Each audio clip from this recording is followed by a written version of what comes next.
اسلام میں سور یعنی خنزیر کا گوشت کھانا منع ہے، اتنا منع ہے کہ اسے حرام قرار دیا ہے، مگر پھر بھی ہم مسلمان اسے روزمرہ کی چیزوں میں استعمال کرتے ہیں، مگر کیسے؟ تو جانیے اس ویڈیو میں۔ ہر مسلمان کے لیے یہ جاننا بہت ضروری ہے۔ یورپ سمیت تقریباً تمام امریکی ممالک میں گوشت کے لیے سب سے اہم اور بنیادی انتخاب سور ہی ہے۔ اس جانور کو پالنے کے لیے ان ممالک میں بہت سے فارم بھی ہیں۔ صرف فرانس میں پگ فارم کا حصہ 42,000 سے بھی زیادہ ہے۔ کسی بھی جانور کے مقابلے میں سور میں سب سے زیادہ مقدار میں فیٹ ہوتا ہے، یعنی چربی ہوتی ہے، لیکن یورپی اور امریکی اس مہلک چربی سے بچنے کی کوشش کرتے ہیں۔ اس چربی کو ٹھکانے لگانے کا کام ان ممالک کے محکمہ خوراک کی ذمہ داری ہوتا ہے۔ اب اس چربی کو ختم کرنا محکمہ خوراک کا بہت بڑا یہ سردر تھا۔ اس چربی کو ختم کرنے کے لیے اسے جلایا بھی گیا۔ لگ بھگ 60 سال کے بعد انہوں نے سوچا کہ اسے استعمال میں لایا جائے، اس سے پیسے بھی کمائے جا سکتے ہیں، تو اس کا تجربہ کیا۔ صابن بنانے میں اس کا تجربہ کامیاب رہا۔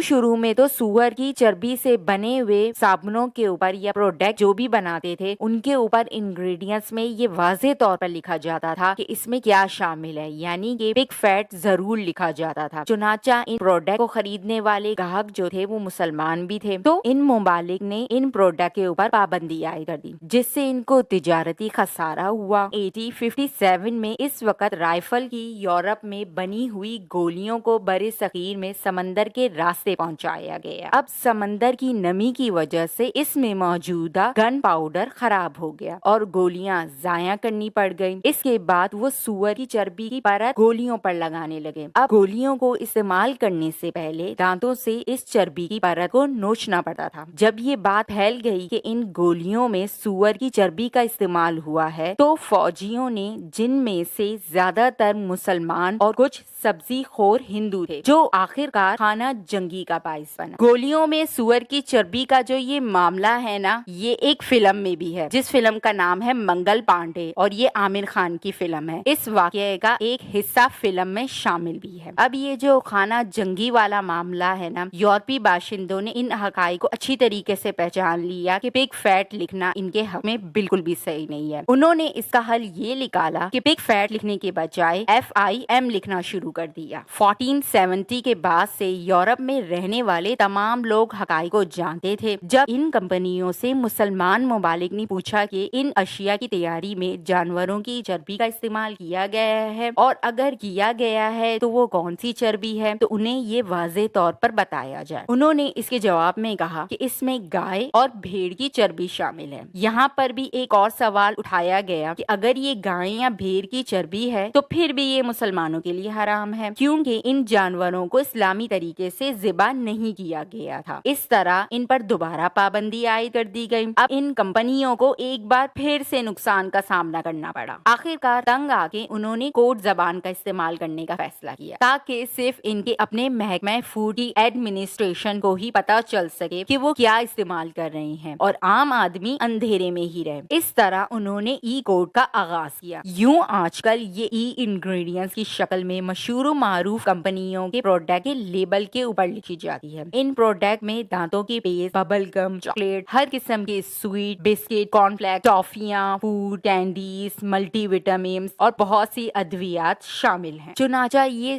سارا سامان، یعنی کہ یہ سارے پروڈکٹ مسلمان ممالک میں اندھا دھند استعمال کیا جا رہا ہے۔ سور کے اجزاء کے استعمال سے ہمارے معاشرے میں بے شرمی، بے رحمی اور سب سے اہم یہ کہ جنسی معاملات کے رجحان میں بے پناہ اضافہ بھی دیکھنے کو مل رہا ہے۔ تمام مسلمانوں اور سور کی گوشت سے بچنے والوں سے درخواست ہے کہ وہ روزانہ استعمال کرنے والے آئٹم کی خریداری کرتے وقت ان کے کانٹینٹ کی فہرست کو لازمی چیک کر لیا کریں اور آئی کوڈ کی فہرست کے ساتھ ملائیں۔ ان آئی کوڈ کی فہرست آپ کے سامنے ہے۔ اگر ان میں سے کوئی بھی کوڈ پایا جاتا ہے تو پھر اسے بچنے کی کوشش کریں، کیونکہ اس میں سور کی چربی کسی نہ کسی حالت میں شامل ہوتی ہے۔ یہ جو آئی کوڈ ہیں یہ میں اپنی طرف سے نہیں بتا رہی، یہ code doctor M Amjad Khan medical research institute ریاست متحدہ امریکہ سے شائع ہوئے ہیں۔ اس انفارمیشن کو دوسروں کے ساتھ ضرور شیئر کیجیے تاکہ انہیں اچھے سے معلوم ہو جائے کہ انہیں کیا استعمال کرنا ہے کیا نہیں۔ تو کرنا مت بھولیے گا۔ پھر ملیں گے کسی اور ویڈیو میں کسی اور ٹاپک کے ساتھ۔ تب تک کے لیے اللہ حافظ۔